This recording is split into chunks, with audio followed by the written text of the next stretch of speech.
You're making an assumption about the future and about the potential of your investments that is too simple, that disregards the blind spots that you may have, that is overconfident, and that is really biased by what's been going on recently and not taking into account the full picture.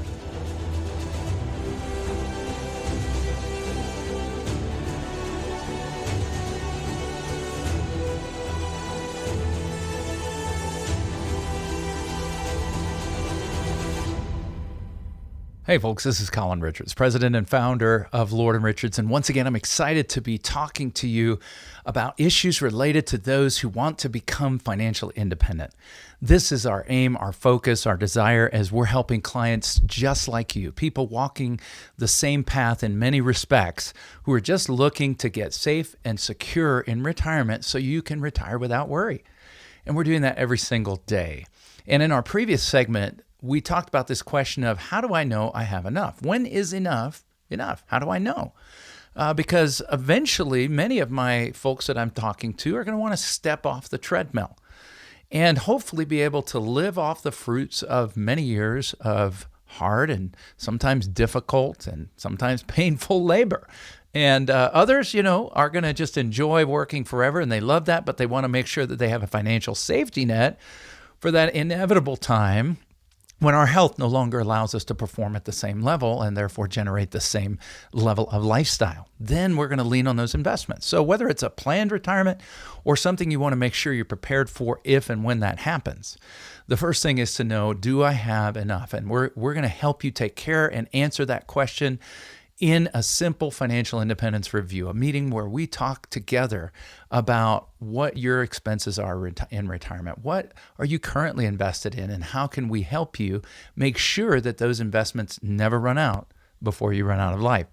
But the second area that's going to be important is not just making sure investments don't run out, but that your investments are not carrying excessive risk that could potentially harpoon your goals, dreams, and desires for financial independence. This is one of the biggest areas that people skip because most of the media, most of the financial press, most of what you're going to find on YouTube, the radio, Facebook, is pushing you towards the newest, latest, greatest investment. Whether it's investing in a great technology stock that's just seen its day, or whether it's, taking a major gamble because everybody's doing it, that FOMO can often drive us to enter into what I call the investment gamble. And this investment gamble mindset is the opposite of investing.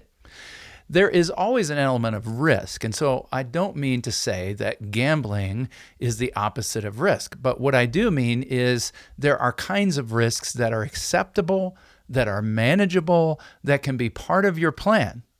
But not going beyond those kinds of prudent risks, those kinds of manageable and calculated risks is vital in order to get retired and stay retired, to be financially independent, as we call it.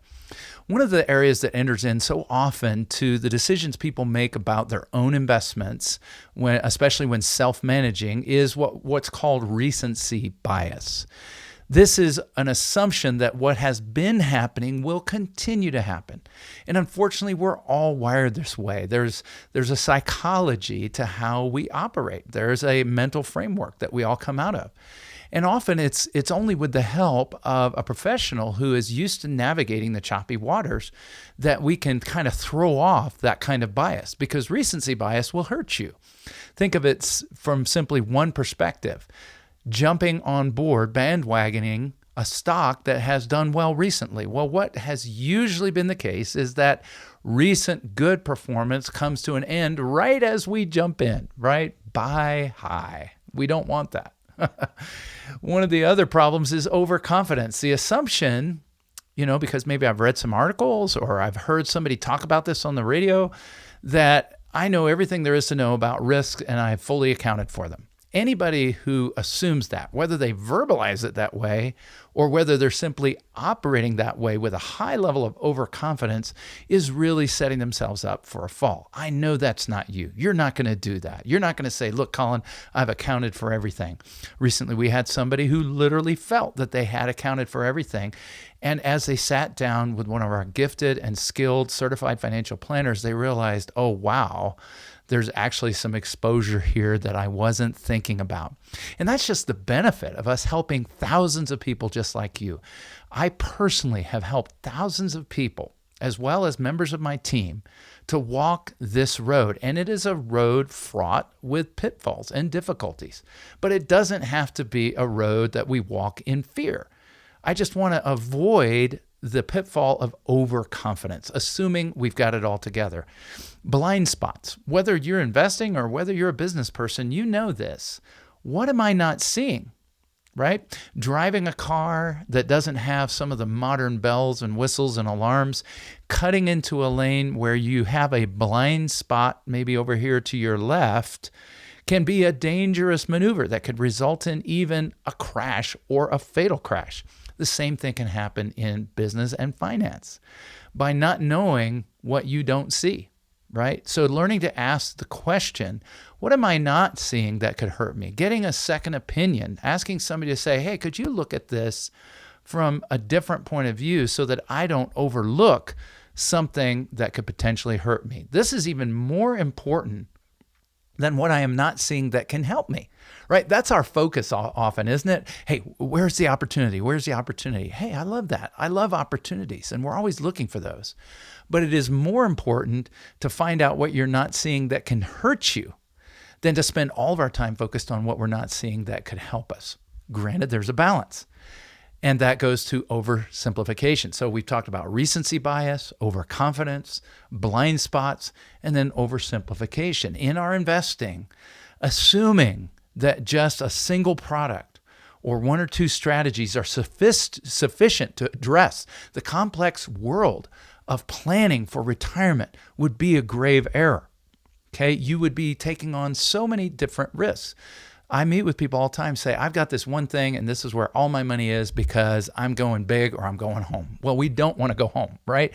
Losing the retirement investment game is not an option, folks. Financial independence is a must-win game. And so don't fall prey, once again, to popular strategies or things that you hear on the radio or read in the media or pick up on your newsfeed that this is the all and end all of all investments. That is oversimplifying a complex series of problems. Because when you retire, if you want to be financially independent, you have to address taxes. There are great vehicles out there to do that. There's great strategies, but they don't do everything for you. You've got to address legacy. You know, what's going to happen to my money when I die? Once again, great vehicles, great strategies, but they don't do everything. Chronic illness possibilities, those are challenging. It's the number one cause of bankruptcy. Once again, great tools, great strategies, but they don't do everything. And of course, growth and income and on it goes. So this multifaceted wheel of planning for a financial independent retirement is not something you want to oversimplify by just having one or two strategies in your toolbox. And then finally, summing it up, the unwillingness to consider that one of these or other pitfalls could cause you to take on undue risk would be what I would call falling prey to unexamined assumptions. In other words, you're making an assumption about the future and about the potential of your investments that is too simple, that disregards the blind spots that you may have, that is overconfident, and that is really biased by what's been going on recently and not taking into account the full picture. So you say, well, Colin, how do I avoid these? Well, it seems cliche, but failing to plan is planning to fail, right? What we need is a written comprehensive plan to push aside these pitfalls and instead put our focus and our emphasis on consistently strategizing in advance to deal with these risks. It starts with a simple phone call with our wonderful team of advisors at Lord & Richards. I would love for us to have the opportunity to connect with you.